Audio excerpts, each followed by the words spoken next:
Sans contexte, j'avoue que c'est bizarre. C'est pour ça que pour bien comprendre cette vidéo, on va procéder par étapes. Bienvenue sur la chaîne du Ciné-Show, en compagnie de Jean-Luc, moi-même, et de mon caméraman. Tu filmes ou pas? Je te paye pas à rien foutre, hein. Tu me payes même pas, connard. Passons à la première étape. C'est l'étape la moins technique, mais la plus cruciale. C'est là que votre talent de scénariste rentre en jeu. Concentrez-vous sur le point le plus important. Dans un premier lieu, contentez-vous de ce qu'on appelle une histoire contenue. C'est-à-dire une histoire qui se passe exclusivement dans une maison, une chambre ou un lieu. Par exemple, dans mon court-métrage Le Jour J, toute l'histoire se passe uniquement dans mon appart. Et quand mon personnage a dû sortir, je l'ai remplacé par des sons pour l'illustrer. Fais chier, putain. Voilà ce que c'est une histoire contenue. Mettez en place un arc narratif simple. 3 actes pour toute l'histoire. Pas le temps d'introduire le personnage. Plongez-le directement dans l'histoire. Puis développez le personnage dans l'acte 2. C'est ce qu'on appelle confrontation. Et ensuite la fin, la résolution. Ça peut être une bonne fin ou une mauvaise. Vous écrivez un script qui fait office de blueprint. Économisez vos mots et mettez le paquet pendant le tournage. Ce qui nous amène à la deuxième étape, la pré-production. Nani? On me demande dans l'oreillette, mais qu'est-ce que c'est la pré-production? Une pré-production est tout simplement une préparation pour le tournage. En gros, c'est le boulot d'un producteur. Par exemple, si on prend cette scène,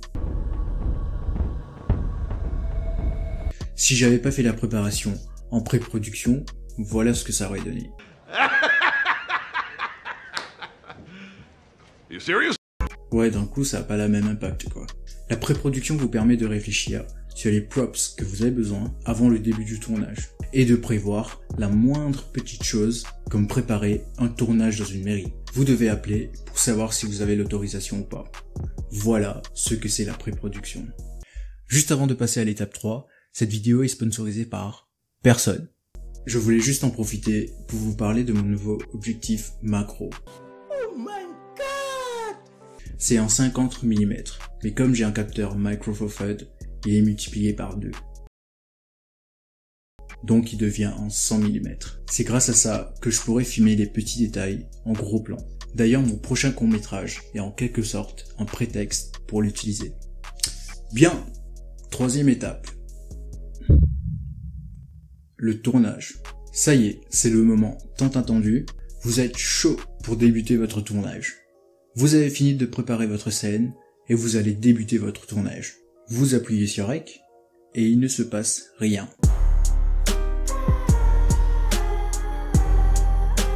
Toutes mes félicitations. Vous venez de perdre une journée de tournage parce que vous avez oublié de faire ce qu'on appelle les preps. C'est-à-dire les préparations la veille du jour du tournage. En ce qui s'agit de prep, libre à vous de trouver votre technique. Perso, je fais ma petite liste sur Doc et je coche au fur et à mesure ce qu'il me faut. Passons maintenant à la dernière étape, la plus chiante, la post-production. Comme son nom l'indique, c'est l'après d'une production. T'as vu? Post, après, pré, avant. Quand il s'agit de montage, vous avez libre cours à votre imagination. Mais souvenez-vous, c'est un film que vous montez, et pas une vidéo YouTube. Il y a une nuance quand même. Petit retour en arrière sur l'étape du tournage. Comme c'est votre premier tournage, je vous conseille d'utiliser le profil naturel. C'est beaucoup plus facile à utiliser et à maîtriser. Pour mon cas, vu que j'ai un peu plus d'expérience, entre guillemets, je me permets d'exploiter un peu plus ce qu'on appelle le langage des couleurs. C'est une des méthodes pour apporter une signification visuelle. Ce que vous voyez à l'écran s'appelle le profil Vlog. C'est ce que j'envisage de faire pour mon prochain court-métrage. Je sais vraiment pas ce que ça va donner, mais je suis prêt à faire des erreurs. C'est justement le concept de l'apprentissage. Et c'est la fin de ce petit guide pour apprendre à préparer un tournage. Si vous êtes resté jusqu'à la fin, déjà, merci beaucoup. Vous savez dorénavant comment produire et organiser votre tournage. Et maintenant, laissez-moi vous dévoiler l'affiche de mon prochain court-métrage, The Easter Egg. Tout ce dont je peux vous dire, c'est que c'est une histoire contenue avec un pitch très simple. Un bon mélange de sons et d'images, et bien sûr, des plans de cette petite merveille. Elle devrait sortir très bientôt. Alors, abonne-toi, si tu veux bien sûr. Sur ce, prenez soin de vous, et à la prochaine. Et... coupez.